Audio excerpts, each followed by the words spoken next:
I did not rank these, but if I did, this is the one. This is a game that we've got Hurley ejection watch going for. He is going to be on one. What's up, guys? Welcome back to the Hoop Portal. I'm your host, JR Laurence. Today, we're going to get into our top non-conference games for the college basketball season. We've got 8 of them, plus one. What is the biggest game on your school's schedule? Today, we're just going to run them off really quick. Remember, enter your name in the portal by hitting the subscribe button, turn the notifications on. We've got a lot of stuff coming towards you guys for college basketball season and the NBA. Let's get right into it. First game, this is in no order. Let's go. First game, number 12 Duke hosting number 2 Florida. This game is going to be at Cameron Indoor Stadium, December 2nd. This is part of the ACC SEC Challenge. My biggest question here is, how is Duke going to match up with Florida's size and physicality? Florida is huge this year. They're defending national champions. They're going to be the favorite in the SEC, one of the favorites to win the national championship this year for a reason, and that reason is going to be the defense. That reason is going to be the size. How does Xavier Lee as well look compared to some of this Duke, to the Duke players and Duke roster? This game is also in the middle of a 3-game stretch for Duke, in which in 10 days they're going to play Arkansas, they'll host Florida, and then they'll play at Michigan State in a true road game. This is 1 month into the season. Both teams should be clicking a lot better than what they would in the first week. I'm not a huge fan of those first 4 or 5 days opening games against a team or against kind of 2 caliber teams like this. I think playing it a month in gives them 1 month of practice plus another month of games. These teams should be rolling. It's in Cameron. It's going to be rocking. This is definitely going to be one of those early season games to look forward to. I'm going to take Duke in a really, really close one at Cameron Indoor Stadium. Second game on this list is going to be 25 UNC versus number 21 Kansas at the Dean Smith Center on November 7th. It's the first weekend. It's a Friday night game. It's a huge game for both programs. It's a return game from Lawrence last year, and that game was an absolute roller coaster. 53-38, Kansas was up at halftime in Lawrence, ended up winning the game, but Carolina closed the gap. It was 92-89 final. I think this game is a tone setter for both teams for the season. We really don't know what to expect out of both of these teams. If whoever loses this game, I think is really going to be the crumbling of the foundation, and where you can always get yourself back. Your season is not won and lost the first week of November. We just talked about this in the Duke Florida preview, that even some of these early games we're not a huge fan of because the teams aren't clicking. A lot of transfers, a lot of newness early on in the season, a road game for Kansas. I think there's more on the line for North Carolina than there is for Kansas, seeing as it is in Chapel Hill. But there's going to be rust. UNC has what we'll call 2.5 returners coming back from last year's roster. Kansas has a ton of turnover, a lot of young players. But the freshman matchup in this game between Darren Peterson and Caleb Wilson are 2 top 5 players coming in from ESPN. They both are projected to be lottery picks in next year's NBA draft. And whoever wins this will really throw themselves in a good position. And the loser of this game is going to have a lot of questions to answer. Huge game, super early on in the season. But you got to play. You got to play. This is what is scheduled, and let's go. I will take North Carolina to win that game. A very close one. I'm not very confident in saying that one, though, but we got to pick somebody.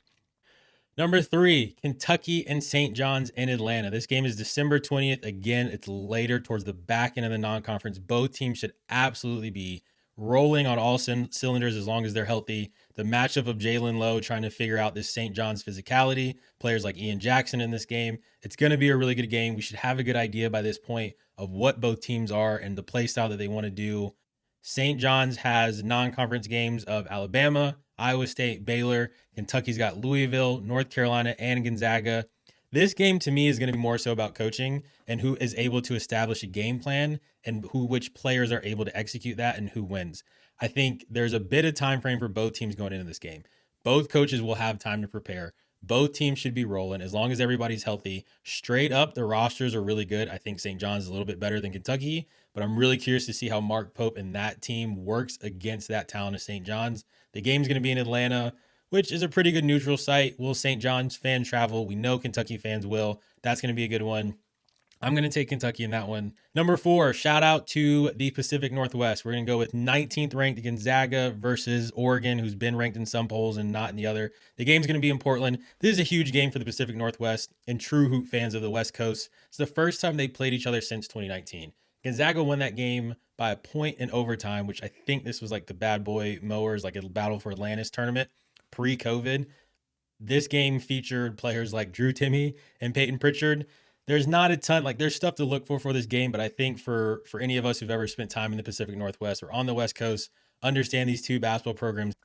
This game is huge for those in the Pacific Northwest. It's a game that a lot of those fans love to see, whether you're in Seattle, Spokane, Portland, Eugene, wherever, Pullman. Shout out to Northwest Hoops for finally getting this done. It's awesome. It's going to be in Rose City. That's going to be a really good game. I will take the Ducks because it's go Ducks, but Gonzaga most likely will take that game. Our additional and one game that we're going to throw into this, Iowa versus Xavier. This game is on November 14th. If you're a basketball sicko, this is going to be a fun game to watch. Two new head coaches, Patino going to Xavier from New Mexico, shout out the Lobos, and Ben McCollum coming over from Drake to Iowa. This is just a game that I think there's a lot of intrigue. They're going to want to prove that their guys from these mid-majors can come into the Power 5 and play. Won't kill them if they lose. It'd be an amazing statement win to start it off. Shout out to both the coaches scheduling this game and getting this done. I'm going to take Xavier because the Lobo connection. But if you guys have seen the Big Ten preview that we had, I'm also really high on Iowa this year. Going to be a fun game. Check that one out, November 14th.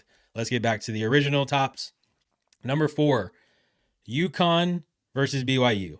I did not rank these, but if I did, this is the one. This game, the talent in this game is off the charts. Solo Ball, Silas Damari, Alex Caravan, Robert Wright, AJ Dybansta, multiple draft picks, and the game is at TD Garden in Boston. This game is November 15th. As potentially two Final Four teams. They should both be one seeds in the tournament. Well, maybe I shouldn't say should be. They both could be one seeds in the tournament. It's in the NBA arena. It's in Boston. This is going to feel like an Elite Eight game from the jump. Wild. Absolutely wild. The UConn fans are going to show out. There's going to be people there for AJ Dybansta. This is an amazing, amazing game to get the college basketball season started off. November 15th, you got to check this one. I'm hoping Hurley is going to be fueled by like 10 cups of dunks and it's just absolute. This is a game that we've got Hurley ejection watch going for. He is going to be on one. This game has everything. This is the one. UConn not hosting. UConn versus BYU on a neutral in Boston. You're going to have to check that one out. Number 6, we've got Houston is going to be third in the preseason rankings versus number 11 Arkansas. This game is going to take place in Newark, New Jersey on December 20th. Another game with a lot of talent 2 months into the season. How does Houston look this year? They've got 3 top 20 freshmen, including 5-star Bryce Jackson. Shout out H-Town. So there's still, though, a lot of continuity for them and some veteran presence. They've got this young talent that they haven't always done, but Arkansas has their returners too, and DJ Wagner, Trevin Brazile, Carter Knox. They've got their highly touted freshmen. It's Cal. It's up in Jersey. It's going to be another one of those just fueled games. I'm really, really curious to see how the Houston defense is clicking with some of those younger guys, but how that defense is also really going to throw off how that defense is really going to throw off Arkansas and Cal. I'm taking Houston in that one. I actually think they could win pretty easily, but it'll be really intriguing to see which side gets the edge, the defense from Houston versus that offensive firepower that Cal's going to want to play with at Arkansas. Number 7, this is awesome. Louisville hosting Kentucky at the Yum Center. This is amazing. November 11th, top 10 matchup as of now. Top 10 matchup. Louisville, Kentucky is one of these rivalries that is right up there with Duke, North Carolina, Xavier, Cincinnati. This is one of those games that is amazing for basketball. Louisville is a blue blood, and it is better when they are better. That is what college basketball needs. And if anybody's never seen a game at the Yum Center, you got to check it out. Another great venue.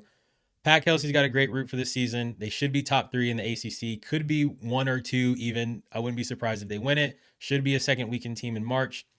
2 great coaches, 2 great rosters, old school rivalry with these new school participants. The faces have changed, but that place is going to be rocking for that game.